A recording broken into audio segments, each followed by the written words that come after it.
Tonight, it's heavy on Lambie content. Yes, Jacqui Lambie wants to throw the world's richest man in jail and throw away the key. He has absolutely no social conscience. Someone like that should be in jail and the key be thrown away. That bloke should not have a right to be out there on his own ideology platform. Good Lord. Can you believe that woman is in the Australian Senate? And we have the nerve to mock the quality of American politicians.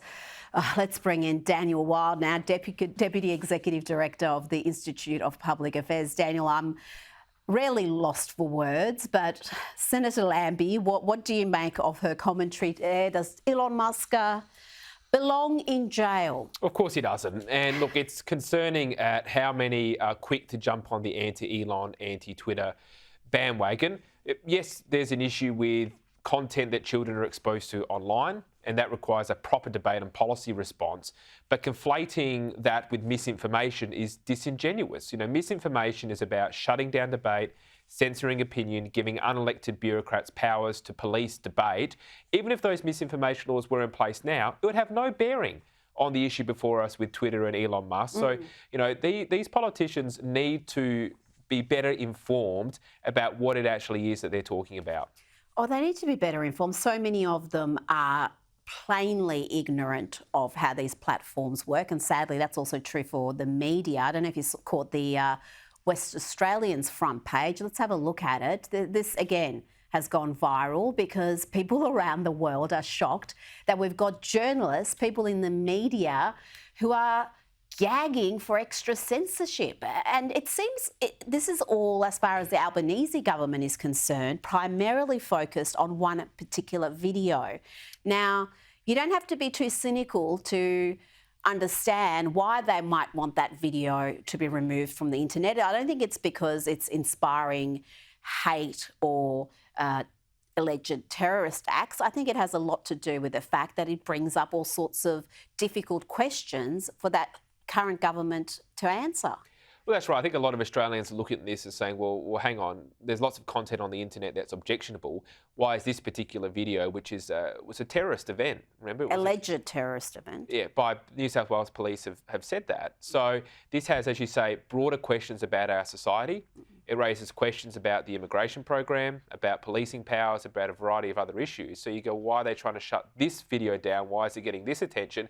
Also, why is Twitter getting, or X, why is it getting all the attention? Well, look, my view is that because it is really the only platform that comes close to freedom of speech and comes close to providing a platform for genuine debate. So that's why I think it's being targeted.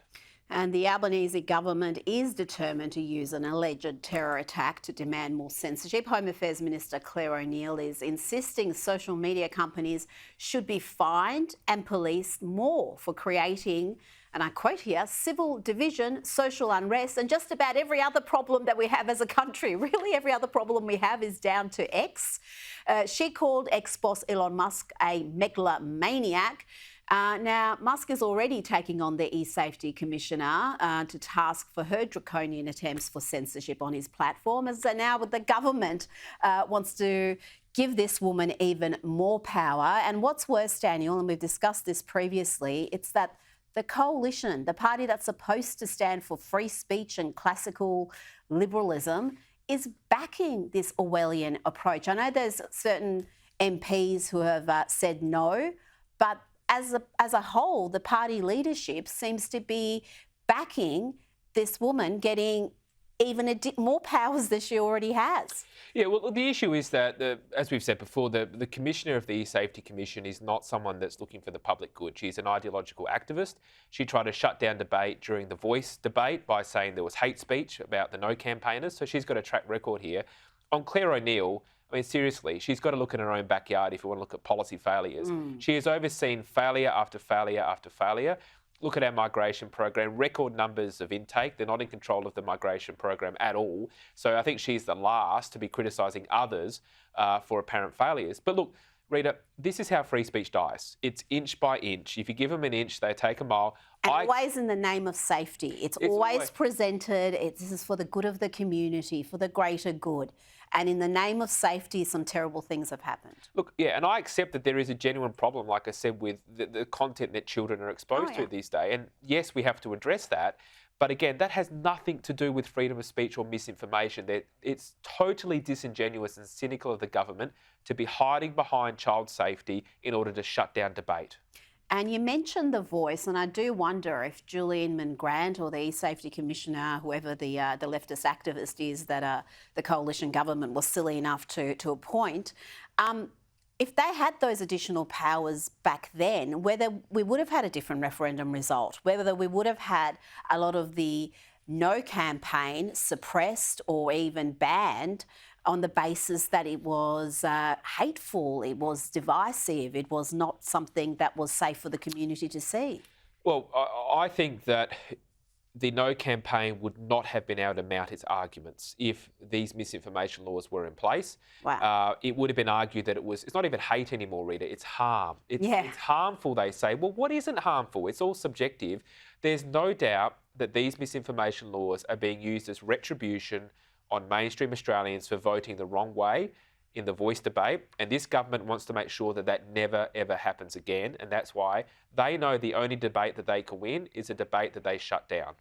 And this is why it's astonishing that you've got the likes of Peter Dutton, who is a very smart operator, buying into this. I mean, does he not see how this is going to end for Conservatives? And just the arrogance of demanding something not just be taken down from Australian accounts, but be taken down around the world. So you have one country making laws that X has to apply to every account holder in the world. And I mean, we don't want to be subject to laws made in banana republics. Why should other parts of the world that value freedom be prevented from seeing things because of Julian Grant?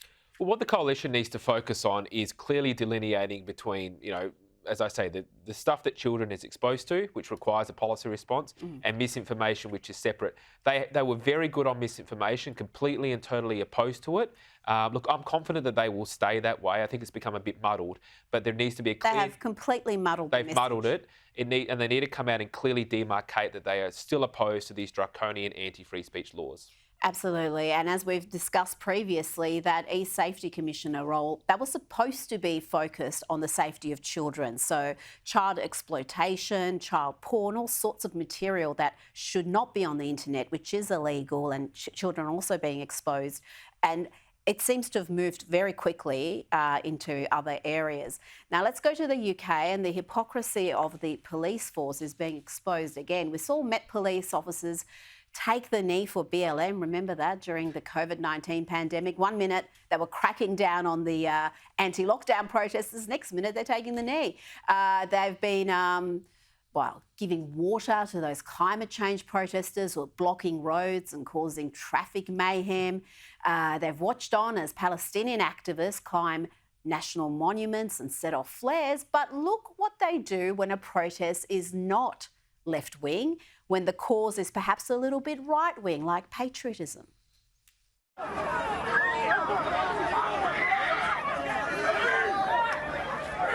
children!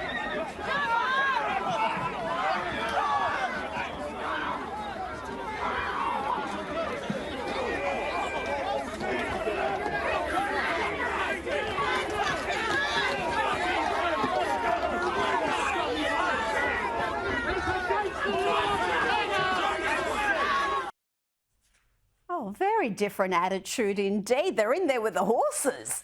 Don't get the horses involved. I don't want any horses hurt. But it's been noted. It's been noted in London and elsewhere that this two-tier policing is becoming more and more apparent. Well, it is, and I think that we now live in two different societies where there's one set of rules for the activists and another set of rules for everybody else. Not only did they allow these, pro-Hamas protesters to go ahead, they rolled the red carpet out for them. It's the same in Melbourne, the same across Australia. What frustrates people is the inequitable application of the laws. If someone is acting outside of the law, then enforce it. Like maybe someone there was doing the wrong thing, being violent, sure. go at it, but do it in an equal way. It looks like if you're, one of these left-wing activists, it's accepted, it's fine, but I wouldn't even call them right-wing, Rita. I would just say it's normal. It's normal to celebrate your nation and your history and its past, and now that appears to be unlawful in Britain. And we had the shameful scenes late last week. We talked about it on Outsiders on Sunday, where police officer arrested or threatened to arrest a man for looking openly Jewish. A man who was breaking no laws, but his mere presence looking openly Jewish was going to antagonise the Palestinian protesters, and he was told, leave or be arrested. Now, staying in the UK, the delusion over the groundbreaking Cass review into transgender medical care, well, that's been astonishing in itself. The Telegraph's Suzanne Moore writes, the reaction to this review has been notable in that many who have previously intoned trans rights slogans have just changed the subject. Their silence is deafening.